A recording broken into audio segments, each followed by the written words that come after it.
Seja bem-vindo ao canal Futebolaço, eu sou o Dieguinho. Bom, galera, tá entrando no ar mais um pós-jogo do Dieguinho.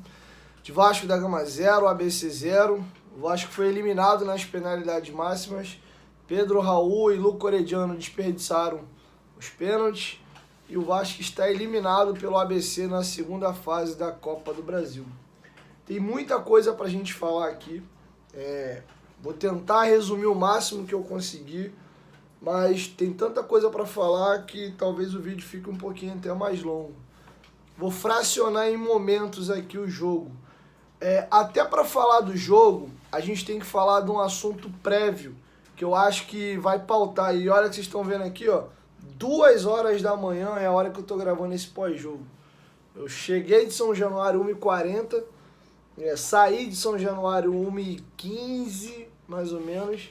E não consegui fazer o pós-jogo de lá, porque o jogo acabou muito tarde, a coletiva mais tarde ainda. E aí tive que sair do estádio, não deu tempo de fazer o pós-jogo lá, por isso que eu tô fazendo daqui. Tá bom? O jogo, pra mim, ele começou antes da bola rolar, e eu vou explicar o porquê. Essa é a diferença da gente comentar as coisas estando no estádio, e outra coisa é assistindo de casa. Eu cubro o Vasco, vai fazer 4 anos com o canal Futebolaço Vasco em agosto e com o canal Futebolaço faz 4 anos em abril, né? Já expliquei essa história algumas vezes, meu canal começa sem ser de Vasco, eu e mais 2 amigos falando do futebol carioca mais o europeu. O Vasco passa a ser só tema do canal a partir de agosto. Enfim, então eu tenho um pouco de experiência de cobertura de Vasco e como torcedor desde criança mais um pouco de bagagem. Eu nunca vi São Januário tão morto e frio como eu vi hoje, ou ontem, né? Já são 2 horas da manhã, na noite desta quinta-feira. E temos alguns motivos para explicar essa frieza barra teatro que aconteceu. Teatro que eu digo no sentido do pessoal estar assistindo e não interagindo com o jogo no sentido de apoio. Primeiro, o preço dos ingressos. Foi colocada a arquibancada a 150, social a 200 e cacetada. Não entendi. O Vasco tinha divulgado que tinha 15 mil ingressos vendidos. E lá no bordeiro da partida oficial deu que foi vendido 12 mil ingressos e presentes tinham 13 mil. Então alguma coisa está errada e a conta não bate. Mas isso foi um recado de que o torcedor não está disposto a pagar esse preço para ver os jogos em São Januário. Segundo ponto, as organizadas fizeram um protesto. E qual foi o protesto? Eu trouxe para vocês aqui no canal. Antes do jogo. Eles estavam pensando em não levar as bandeiras e nem a bateria. E foi isso que aconteceu. E aqui vai mais um parênteses. Eu desde criança, e você com 40, 50, 60, 70, sei lá, quantos anos você me acompanha, as torcidas organizadas sempre foram muito presentes em todos os clubes. E por ser tão natural, às vezes já tá no bolo e você não percebe a diferença dela tá e dela não tá. E hoje eu vi a diferença absurda que uma organizada ou que as torcidas organizadas fazem no espetáculo estando dentro do estádio. Elas são o termômetro de todo o resto. Por quê? São as organizadas que puxam os cantos. O torcedor vem no embalo, a organizada puxa, vê qual é a música que está tocando e aí a galera canta. E ainda assim não é todo mundo. O perfil no estádio já mudou muito. Tem uma galera que só vê o jogo, xinga quando o time erra um lance e pula e comemora quando sai o gol, faz uma palminha, etc. Aquela galera que apoia, grita o jogo todo, tem dado uma diminuída considerável nos estádios a nível Brasil de todos os clubes, pela elitização da questão dos preços. Eu estou explicando esse contexto para vocês entenderem um fator importante no jogo de hoje. E as organizadas, como protesto pelo aumento do preço dos ingressos, decidiram fazer isso. Não levar a bandeira, não levar as suas baterias e todo o protesto, desde que seja pacífico, ele é válido. Então as organizadas têm todo o direito de fazer aquilo que elas acham correto. Sendo que, passado a experiência de estar em São Januário ontem e entender como São Januário sempre joga junto com o Vasco, na minha opinião foi um tiro no pé. porque ontem São Januário estava morto. A torcida do Vasco, basicamente, xingava o tempo inteiro, porque o Vasco fez um jogo horroroso e não cantava, né? Tinha uma galera que tentava puxar alguma coisa ali, mas rapidamente o canto se dispersava, porque não tinha uma organização. Nem sei se a galera das organizadas estava presente, só não estava uniformizada e sem bateria e bandeira, não sei informar, mas fez uma diferença bizarra. São Januário estava parecendo um teatro nesse sentido, de ter uma galera basicamente assistindo o jogo e reagindo. Um lance de perigo, aí cantava uma coisinha ou outra, e isso acabou fazendo uma diferença muito ruim pro Vasco, porque o Vasco tem esse diferencial. Mesmo o time indo mal, a torcida abraça, empurra e joga junto com o time. Se tivesse aquele clima que sempre tem em São Januário, o Vasco ganharia o jogo? Não sei, talvez teria até perdido, empatado do mesmo jeito, mas hoje eu consegui ver a diferença e a importância que as organizadas têm, ainda mais, né? Eu sempre soube que as organizadas tinham muita importância, mas ficou cristalino. Dito isso, vamos falar agora do jogo. E uma observação ainda sobre comportamento de torcida, e eu já chego no jogo, porque, de novo, tudo isso aqui influenciou no ambiente, na atmosfera da partida. Tem um assunto que é delicado e, cara, tem coisas que é complexo. Ontem, por exemplo, muito torcedor do Vasco tomou copada na cabeça de outros vascaínos.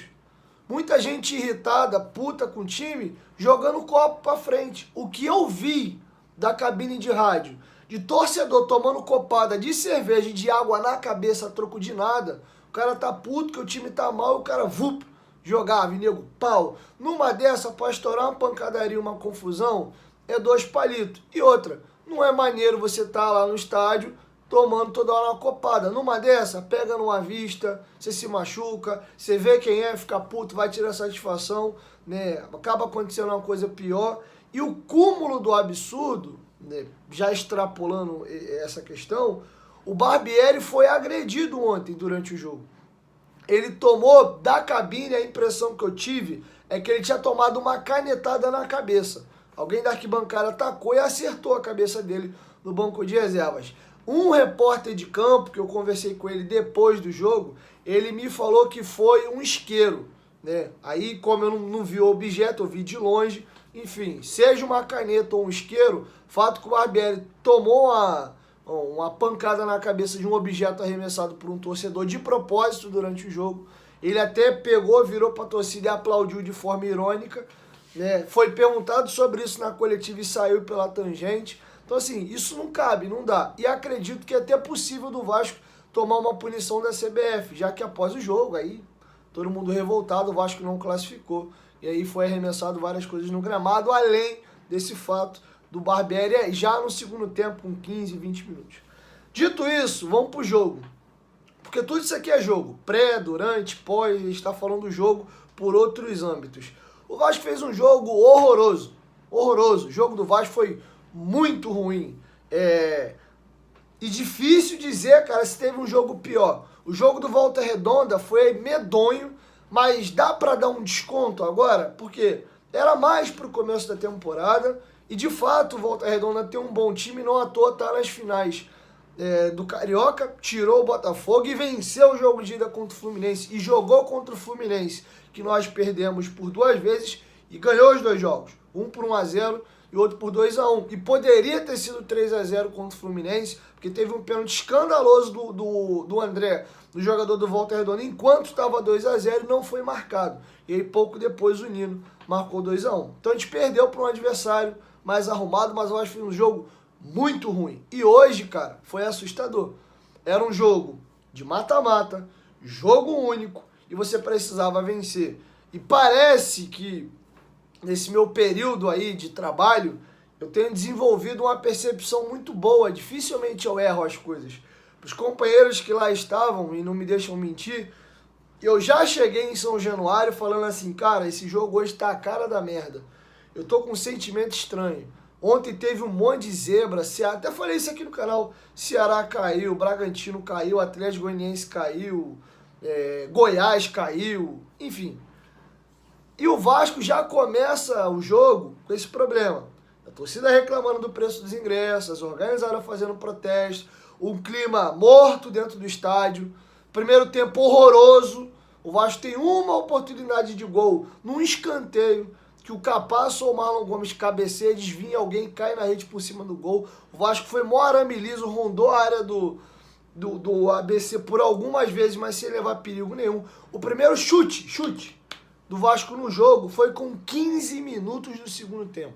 Poderia ter tomado um gol com 5 minutos, numa jogada que o ABC trabalha, vai no fundo, rola para trás, e aí o jogador bate fraco, o Léo Jardim faz uma defesa. E aí depois o Vasco tentou daqui, dali, jogo muito ruim do Vasco. Uma dificuldade absurda de criar, o ABC fazendo dele, jogando mais com linhas baixas. E aqui dá pra gente começar a ver semelhança em alguns jogos. O Vasco fez um jogo horroroso contra o Volta Redonda, um jogo horroroso contra o ABC e ótimos jogos contra Flamengo, Fluminense e Botafogo. Eu vou explicar os dois lados da moeda. O Vasco foi um jogo muito ruim contra o Volta Redonda e contra o ABC, jogando contra dois adversários extremamente fechados, ônibusinho, igual o Mourinho do Chelsea, e quando roubava a bola, tentava contra-golpear. O Vasco tem uma dificuldade bizonha de criar quando o adversário joga fechado. O meio-campo do Vasco tem pouquíssima criatividade. O André tem qualidade, o Jair tem qualidade, e o Alex Teixeira, que jogou como meia, não entendi. Ele abriu o Marlon Gomes para jogar de ponta e voltou o Teixeira por dentro, podendo jogar com o Marlon na dele como um volante de saída e o Teixeira na ponta, como ele vinha jogando nos últimos jogos. O Vasco, mesmo tendo esses jogadores que têm qualidade, o Vasco precisa de um jogador mais organizador, porque mais meia, digamos assim, porque tá muito precário esse meio-campo do Vasco no que tange a criação. Quando o Vasco pega adversários que o atacam, que dão espaço, que foi Flamengo, Botafogo, Fluminense, o jogo fica mais à feição do Vasco. Ele tem espaço, ele tem o Peck para puxar um contra-ataque, ele tem o Alex Teixeira, que não é mais um velocista, mas tem alguma velocidade, né? Consegue puxar bons contra-ataques. Assim saiu o segundo gol de empate contra o Flamengo. Um Peck, um Eric Marcos, um Figueiredo quando está apto. E tem meias com capacidade de pifar. E aí laterais que apoiam muito, Piton, Puma Rodrigues. E o Vasco consegue jogar melhor. Se fecha e sai para jogar. Então, você vê que tem similaridade. Contra o Volta Redonda fechado foi um jogo, uma tragédia. E o Vasco naquele dia, diferente até do jogo do ABC, que ainda tentou construir por dentro. Era o Léo, virou camisa 10 do Vasco naquele dia tentando construir. Mas nesses dois jogos com o adversário muito fechado, foi horrível os jogos do Vasco. E já contra esses adversários de mais camisa, que vão atacar mais o Vasco, encaixou melhor. Então acho que o Vasco está num processo de montagem de elenco e de observação.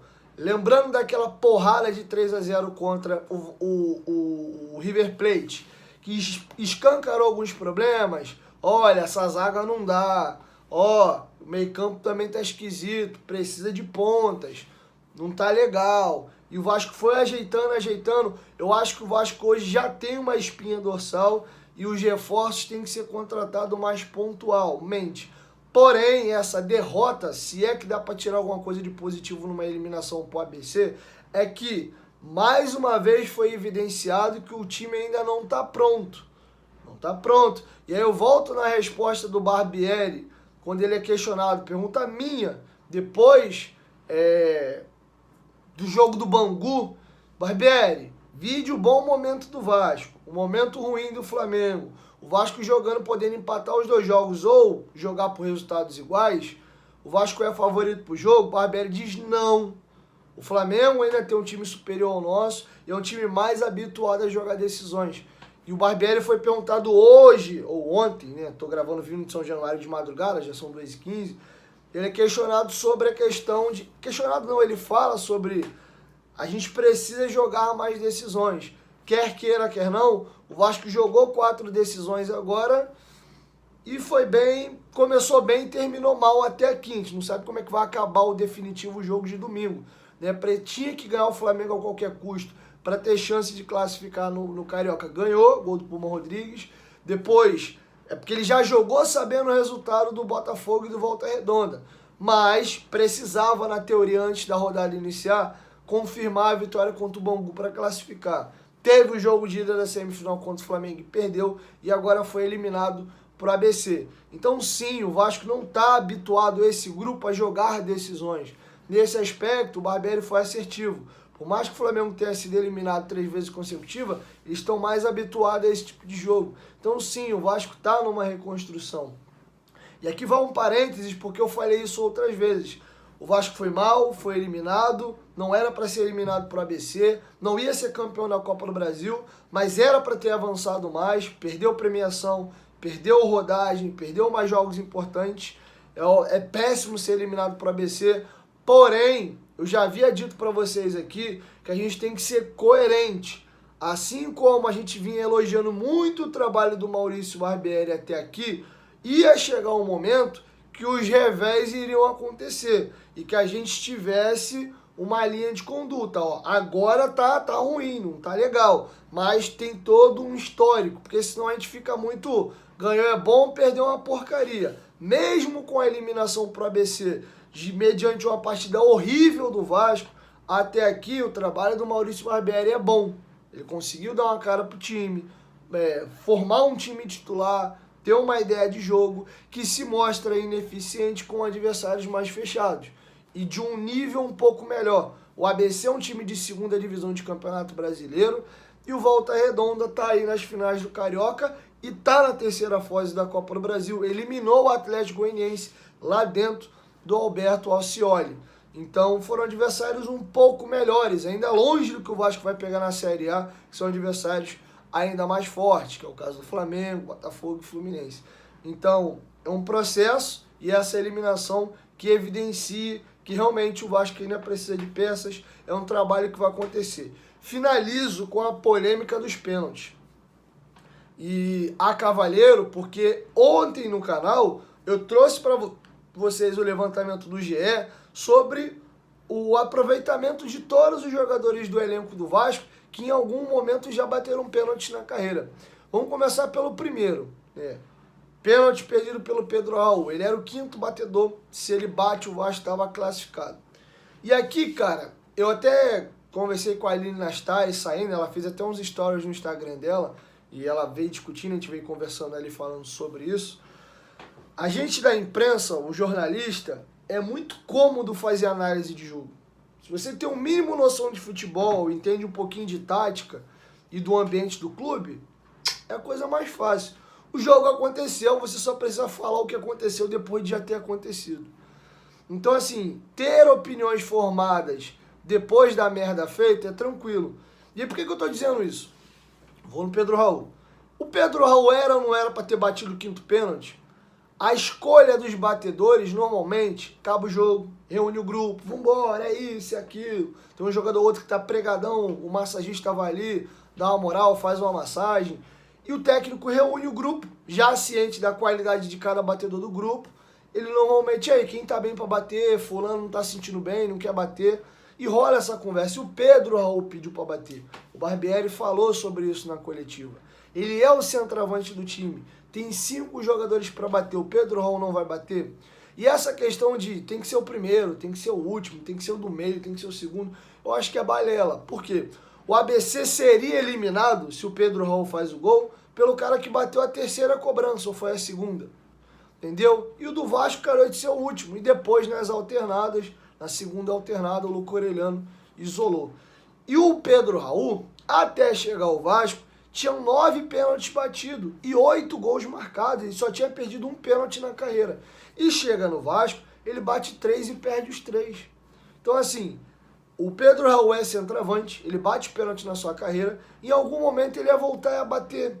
Então, hoje, se ele bate o pênalti e faz o gol, porra, tá vendo aí, ó? É isso aí. Foram 2 pênaltis só que ele perdeu, mas, pô, lembra do histórico? Ele tinha 9 na carreira, tinha feito 8, perdido só 1. Aconteceu, acontece. Ele perdeu 2 pênaltis, mas bateu aí, ó, decisivo, classificou o time, o caramba. Ia ser a narrativa. Que é um exemplo de uma merda que tava assim, desenhada se dar errado, mas acabou dando certo. Com 45 minutos mais ou menos, o Barbieri já pensando na disputa de pênalti, tira o Capasso e põe o Miranda. Miranda era batedor do time do Vasco na base. Inclusive eu lembro do Miranda fazendo gol. Inclusive ele foi vítima de racismo num jogo contra um time uruguaio ou argentino, na Copa RS. Ele bate o pênalti, até vai e desabafa na câmera, falando que ele tinha sofrido racismo e tal. Ele era batedor do time do Vasco no Sub-20. Então, e provavelmente treinou bem a semana, o Barbieri falou, pô, o moleque é bom batedor, vou tirar o Capasso, que não é muito a dele, vou meter o Miranda pensando. E o Miranda fez. Agora vocês imaginam, o torcedor do Vasco já pega no pé do Miranda. Tu imagina se o Barbieri tira o Capasso, mete o Miranda, e aí o quinto pênalti, vamos supor que fosse o Miranda no lugar do Pedro Raul, ou até mesmo na vaga do Luco Herediano. O Miranda bate e perde, o Vasco é eliminado com o pênalti que o Miranda perdeu. Porra, esse técnico é maluco. Porra, como é que ele bota o Miranda, moleque novo, a merda que ele fez, ele botou o cara pra bater o pênalti e ele perdeu. A narrativa tava pronta. O Tim Krul, que se consagrou numa Copa do Mundo, acho que foi a de 14, que o técnico tira o goleiro titular, que eu acho que era o Silensen, que ficou puto da vida com o treinador, e bota o Krul pra pegar os pênaltis, porque ele tem esse histórico de pegar cobranças de pênalti, e o cara vai lá e pega 3 pênaltis e a Holanda avança. Agora tu imagina o treinador tirar o goleiro titular, botar o reserva, o cara não pega pênalti nenhum e a Holanda era eliminada. Pro professor Pardal vai inventar em Copa do Mundo e, porra, na disputa de pênalti, tirar o goleiro titular. Então é sempre fácil a gente comentar depois da merda feita. Já tá ali, é só tu pegar o recibo e falar. O Luco Herediano, por exemplo, pô, vinha de contusão, caramba, vai botar pra bater. O Luco Herediano é batedor de bola parada, ele era o cobrador do Racing. Batia escanteio, batia falta, pênalti também, treinou bem. E hoje pipocou, bateu pra cima, bateu mal pra caramba. Então, assim, pior do que perder os pênaltis e ser eliminado foi o jogo que o Vasco fez. E aqui acho que já mata toda a polêmica. O Vasco não tinha nem que ter ido para as penalidades com o ABC. Era para ter ganho o jogo no tempo normal. Mas, enfim, não conseguiu. Méritos ao ABC, que não tem nada a ver com isso. Foi lá, fez o seu, ganhou o jogo, classificou, tá na próxima fase. É um clube que tem sua relevância no Nordeste, lá junto com o América, são os 2 maiores clubes de Natal. E é isso, o Vasco está eliminado, pode ser eliminado domingo contra o Flamengo. Numa lógica, o Flamengo tem a vantagem do empate, tem um time melhor que o nosso, é até o Vasco ser eliminado, mas o futebol é gostoso, é apaixonante por isso, porque não tem lógica, o Vasco foi eliminado para o ABC em casa e não era para ser eliminado. Então nós podemos sim vencer o Flamengo domingo. Vindo de uma semana onde a gente vai fazer 3 jogos em 7 dias, um segundo, um quinta, um domingo, vindo de uma eliminação vergonhosa dentro de casa, com toda essa polêmica de ingresso, chega domingo, irmão, dá tudo certo. Ganha com gol contra, toma uma marretada do adversário e ganha de 1-0.